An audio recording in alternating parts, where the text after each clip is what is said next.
India പിടികിട്ടാപ്പുള്ളിയായിട്ട് പ്രഖ്യാപിച്ചിരിക്കുന്ന Zakir നായിക്കിന് എന്ത് പറ്റി എന്നുള്ളൊരു ചോദ്യമുണ്ട്. ചത്തോ അങ്ങനെ വല്ലതും കേട്ടോ?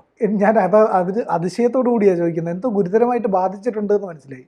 അദ്ദേഹത്തെക്കുറിച്ച് ഒരു വാർത്ത അന്താരാഷ്ട്ര മാധ്യമമായ CNN റിപ്പോർട്ട് ചെയ്തു. CNN ശേഷം നമ്മുടെ ഇന്ത്യയിൽ അത് റിപ്പോർട്ട് ചെയ്ത ഒറ്റ മാധ്യമമുള്ളൂ. അതിനുശേഷം വേറെ വല്ലതും പറഞ്ഞു തരില്ല. ആദ്യം റിപ്പോർട്ട് ചെയ്തത് ഇന്ത്യയിൽ റിപ്പോർട്ട് ചെയ്ത ഇന്ത്യൻ മാധ്യമം News 18 അവർ റിപ്പോർട്ട് ചെയ്തത് ഇങ്ങനെയാണ്. വിവാദ നായകനായ സക്കീർ നായിക്ക് മലേഷ്യയിലാണല്ലോ ഇന്ത്യൻ സർക്കാർ ഇയാളെ അറസ്റ്റ് ചെയ്യാൻ നീക്കം നടത്തിയപ്പോൾ ഇയാൾ മലേഷ്യയിലേക്ക് രക്ഷപ്പെട്ടു. മലേഷ്യയിൽ കഴിയാണ്. മലേഷ്യ പൗരത്വം കൊടുത്തു എന്ന് തോന്നുന്നു. ഏതായാലും CNN റിപ്പോർട്ട് ചെയ്തത്, News 18 റിപ്പോർട്ട് ചെയ്തത് ഇയാൾക്ക് എയ്ഡ്സ് ബാധിച്ചിരിക്കുന്നു. എയ്ഡ്സ് ബാധിച്ച് മലേഷ്യയിലെ സൺവേ മെഡിക്കൽ സെൻറ്ററിലാണ് ഇപ്പോൾ കഴിയുന്നത്. നില അതീവ ഗുരുതരമാണ്. അതിൻ്റെ കൂടെ മറ്റൊരു വാർത്ത കൂടെ വരുന്നത്, ഇയാളുടെ ഭാര്യയുടെ പേര് ഫർഹത്ത് നായിക്കാണ്. സക്കീർ നായിക്ക്, ഫർഹത്ത് നായിക്ക്.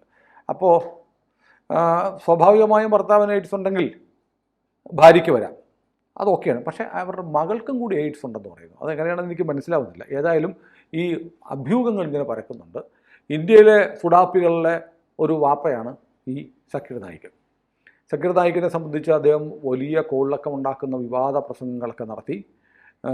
ഇന്ത്യയിൽ തീവ്രവാദം പ്രചരിപ്പിക്കാൻ വേണ്ടി ഏറ്റവും കൂടുതൽ ഇന്ധനം ഒഴിച്ചു കൊടുത്ത ആൾ സക്കീർ നായിക്കാണ്. ഇവിടെ കാഫിറുകളെ കൊല്ലണം, ജിഹാദ് നടത്തണം, ഇന്ത്യ വിഭജിക്കണം, ഇന്ത്യയെ ഇസ്ലാമാക്കണം, അതിനുവേണ്ടി ചെറുപ്പക്കാർ രംഗത്തിറക്കണം എന്നൊക്കെ പറഞ്ഞ് തീ പാറിക്കുന്ന തരത്തിലുള്ള പ്രസംഗങ്ങൾ നിരന്തരം നടത്തി. അതിനുശേഷം അതേ തുടർന്ന് നിരവധി കേസുകളുണ്ടായി. അതിനുശേഷം ഇയാളുമായി ബന്ധപ്പെട്ട് ഒരു കള്ളപ്പണം വെളുപ്പിക്കൽ കേസുണ്ടായി. ഈ 2 കേസിൽ ഇയാൾക്കെതിരെ അറസ്റ്റ് ചെയ്യാനുള്ള നീക്കം ഉണ്ടാകുന്നു എന്നറിഞ്ഞ ഉടനെ ഇയാൾ നേരെ മലേഷ്യക്ക് കടന്നതിനെ തുടർന്ന് നമ്മളെന്ത് ചെയ്തു?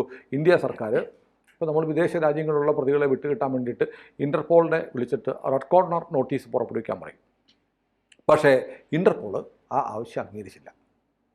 അപ്പോൾ നമുക്ക് നേരിട്ട് പോയി പിടിക്കാൻ പറ്റില്ല. അപ്പോൾ ഇൻ്റർപോൾ വഴിയേ പിടിക്കാൻ പറ്റുള്ളൂ. ഇൻ്റർപോൾ ഇന്ത്യയുടെ ആവശ്യം അംഗീകരിച്ചില്ല. സക്കീർ നായിക്കിനെ പിടിച്ചു തരണമെന്നുള്ള ആവശ്യം അംഗീകരിക്കാത്തതുകൊണ്ട് ഇയാൾ സുഖമായി അവിടെ കഴിയാണ്.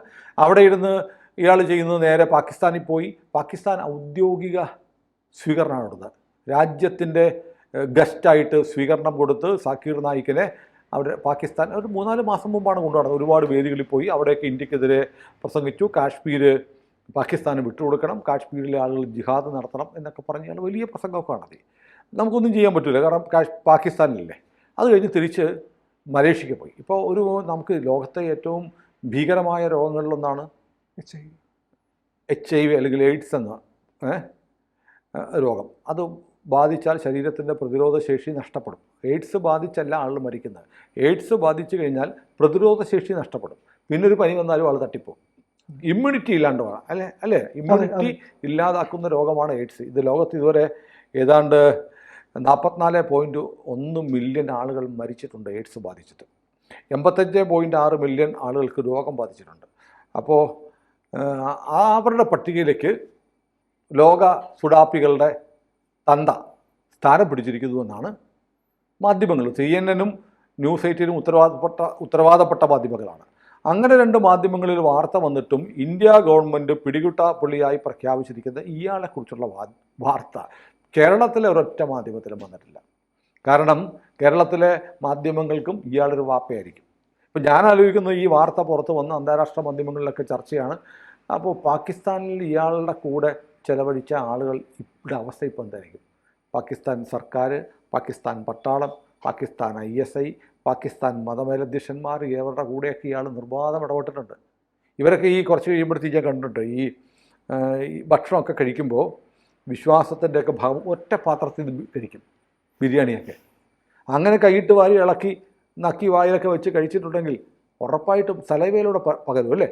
സലൈവയുടെ പകരുമോയെന്ന് എനിക്ക് സംശയമാണ്. കാരണം ബ്ലഡിലൂടെ പകരാൻ അമ്മയിൽ നിന്ന് അങ്ങനെ പല പകരം. പക്ഷേ സലൈവ എന്ന് പറഞ്ഞ് ഉമ്മ വയ്ക്കാൻ പോലും ആളുകൾ മടിക്കുന്നുണ്ട്. കാരണം നമ്മൾ ഓർക്കുന്നില്ല, കേരളത്തിൽ എയ്ഡ്സ് ബാധിച്ച 2 കുട്ടികളുടെ അവസ്ഥ ഉണ്ടായപ്പം മുമ്പ് പ്രതിപക്ഷ നേതാവായിരുന്ന സുഷമ സ്വരാജ് വന്നിട്ട് ആ കുട്ടികളെ ചേർത്ത് നിർത്തിയ ഒരു സംഭവമുണ്ട്, സുരേഷ് ഗോപി. അപ്പോൾ അങ്ങനെ ആ കുട്ടികളെ പോയി ചുംബിക്കുകയുണ്ടായി, ഒറ്റപ്പെട്ടു പോയ കുട്ടികളെ. കേരളത്തിൽ പരസ്യമായി ഇങ്ങനെ എയ്ഡ്സ് ബാധിതരായ 2 ആളുകളെ ചേർത്ത് പിടിച്ച് ആലിംഗനം ചെയ്ത ഒരു പൊതുപ്രവർത്തകനുണ്ടെങ്കിൽ, ഒരു സിനിമാക്കാരനുണ്ടെങ്കിൽ, ഒരു രാഷ്ട്രീയക്കാരനുണ്ടെങ്കിൽ അത് സുരേഷ് ഗോപി മാത്രമാണ്. ഇപ്പോൾ സുരേഷ് ഗോപിയെ അറഞ്ചം പുറഞ്ഞം തെറി പറഞ്ഞ് നടക്കുന്ന ആളുകൾ അവരോട് ഗോവിന്ദനോടോ പിണറായി വിജയനോടോ സതീശനോടോ അല്ലെങ്കിൽ മറ്റേ അവിടെ തൃശ്ശൂർ തോറ്റുപോയ ആളുകളുണ്ടല്ലോ, സുനിൽ കുമാറിനോടോ, പിന്നെ പ്രതാപൻ എന്ന് പറഞ്ഞ ഒരാളാണല്ലോ. പ്രതാപൻ്റെ വേറെ ഒരുപാട് സങ്കടങ്ങളുണ്ട്. പ്രതാപൻ വല്ലാത്ത സങ്കടത്തിലാണ്. ഒരു പിതാവിന് സംഭവിക്കാവുന്ന സങ്കടങ്ങളൊക്കെ അദ്ദേഹം അനുഭവിച്ചുകൊണ്ടിരിക്കുകയാണെന്ന് കേൾക്കുന്നു. ഏതായാലും തോറ്റ ആളുകൾക്ക് സങ്കടം ഉണ്ടാകുന്ന, സീറ്റ് കിട്ടാത്തവർക്ക് സങ്കടം ഉണ്ടാകും. സുരേഷ് ഗോപിയെ പ്രതാപന് സ്വാധീനമുള്ള മേഖലകളിൽ നിന്നും സുരേഷ് ഗോപി മറ്റേ മുരളീധരൻ വോട്ട് കിട്ടിയിരുന്നില്ല. സുരേഷ് ഗോപിക്കാണ് ഭൂരിപക്ഷം കിട്ടിയത്. അപ്പോൾ എന്തോ ആവട്ടെ, അപ്പോൾ അവർക്ക് ആർക്കും ഇങ്ങനെ ഒരു എയ്ഡ്സ് രോഗിയെ ചേർത്ത് പിടിച്ച് ഉമ്പ വയ്ക്കാനും ചേർത്ത് നിർത്താനും കഴിഞ്ഞിട്ടില്ല. അത് സുരേഷ് ഗോപിക്ക് മാത്രമാണ്. സുരേഷ് ഗോപിയെക്കുറിച്ച് സാന്ദർഭികമായി പറഞ്ഞാണ്. ഏതായാലും സക്കീർ നായിക്കിലേക്ക് പോകാം. ഈ സക്കീർ നായിക്കിനെ കുറിച്ച് പറയുമ്പോൾ, സക്കീർ നായിക്ക് സാധാരണ മുസ്ലിങ്ങളിൽ നിന്ന് ഭിന്നമായി നിൽക്കുന്ന ഒരു സലഫി പ്രസ്ഥാനം, വഹാബിസം എന്നൊക്കെ പറയുന്ന സലഫികളുടെ ഭാഗമാണ്.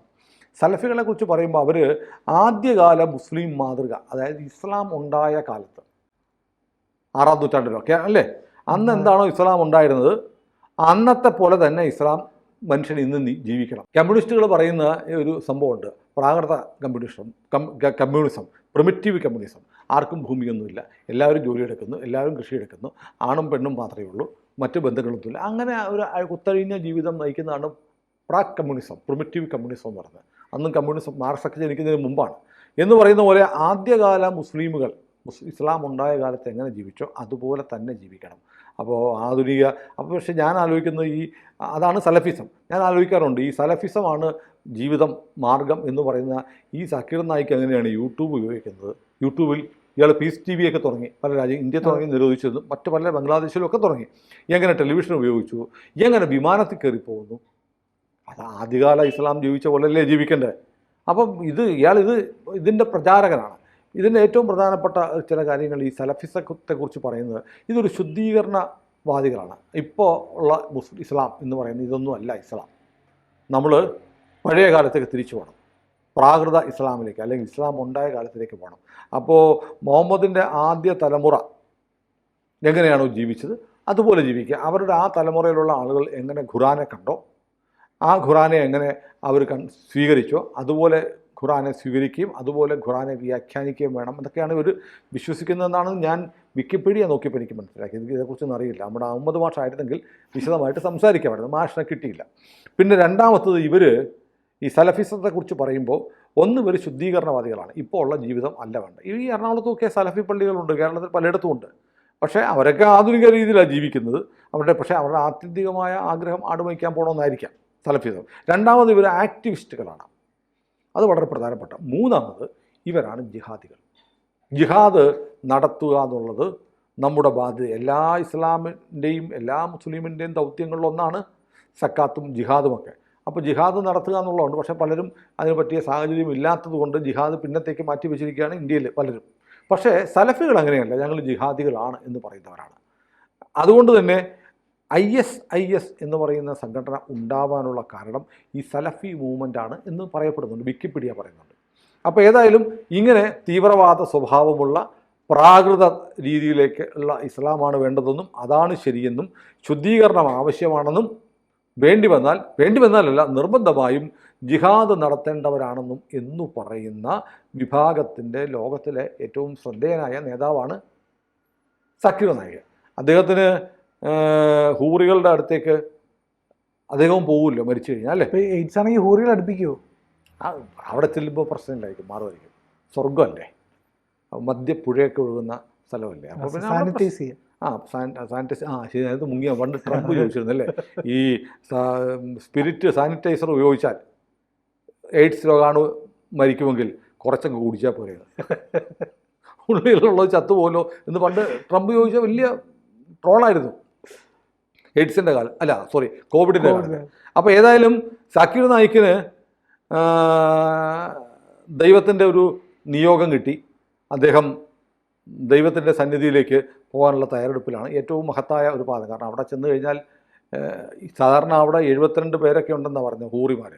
അപ്പോൾ നമ്മൾ ഈ 72 പേരുമൊക്കെ ഈ ഫ്രീ സെക്സ് ആണ് എയ്ഡ്സിനൊക്കെ കാരണമെന്ന് പറയാറുണ്ട്. 72 പേരൊക്കെ ആകുമ്പോൾ സ്വാഭാവികമായും അവിടെ വെച്ച് എയ്ഡ്സ് കിട്ടേണ്ടതാണ്.